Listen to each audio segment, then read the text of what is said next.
Get ready for the transcription. 3, 2, 1, start. The President's address makes mention of the code of discipline and the happy industrial relations which are developing in the country. This code of discipline is a very good thing, but I am sorry to say that the success claimed for it has not come as yet. The employers in the country have not accepted this code of discipline in its spirit. They have not accepted it voluntarily. They have not shown by their conduct that they understand and appreciate the spirit of the code of discipline, and something will have to be done about it. The code of discipline can bring about better harmonious relations. It can bring about better industrial relations, and it can create conditions in which the industrial production in the country will go up by leaps and bounds. Industrialists in the private sector and some of the bureaucrats in the public sector do not accept this code of discipline, and unless the Ministry of Labor does something drastic about it, unless the Ministry of Labor does something which would make the non observance of this code on the part of the employers a penal offense, I am afraid the spirit of the code would be defeated. The Ministry of Labor has done well in bringing forward a code of efficiency and welfare. There is as yet not enough agreement on that code, even from the labor's point of view. But I am sure efforts to further the acceptance of this code of efficiency and welfare will be continued, and if that is done, it will be a great help to industrial production in the country. In the matter of the bonus commission, sir, the progress made has been disappointing. It was as early as January 2011 that the Honorable Labour Minister announced the appointment of the Commission. The progress made in respect of the Bonus Commission during the last 14 months has been that its terms of reference have been settled and its constitution has been agreed upon. That, I am afraid, is very slow speed in the direction of the solution of a problem whose solution is so very important. The President has correctly mentioned the great objective of securing workers' participation in the management and the establishing of joint management councils. But the most important thing is that the gains or the profit should be shared by the toilers.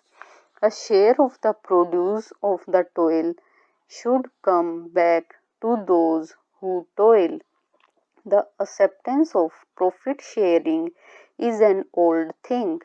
It was accepted by those responsible for the industrial truce 14 years back, but we are yet to evolve a satisfactory formula.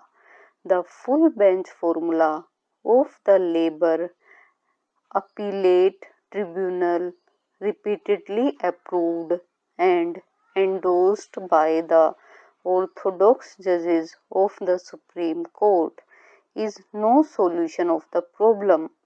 It just denies the workers their due share in the profits.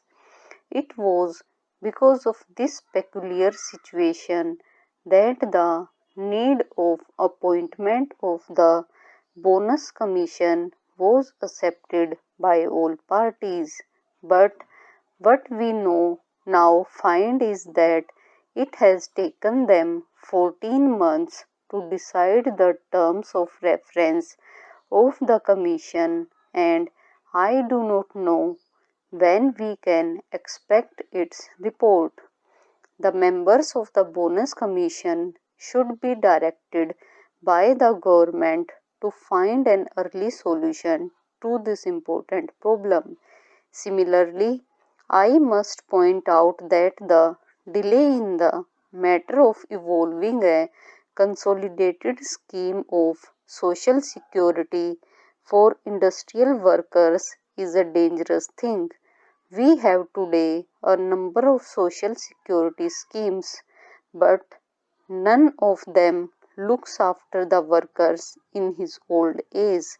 The government of Uttar Pradesh made a provision that the discharge of workers because of ill health or old age should be treated as retrenchment, but we have now the verdict of the High Court of Allahabad that this cannot be done. The result is that while workers in industrial establishments today are covered against the risk of ill health, there is no insurance against the risk of old age. There is no scheme of gratuity which the industry has to follow. There is no old age pension scheme which the industries in the country have to adhere to. The result is that there is a big gap or disparity in the lives of the workers who are in employment and those who are out of it, particularly those who are thrown out of employment because of old age or continued ill health. Therefore, something should be done about it as soon as possible, and there should be some sort of a scheme to see that the worker, after meritorious service to the industry, got at least the equivalent of a retrenchment relief when he retired due to old age or continued ill health. That is a pressing problem. We know that in Kanpur, industrialists have adopted the practice of terminating the employment of workers merely by giving them 12 days notice. The worker is told that he has been found to be unfit.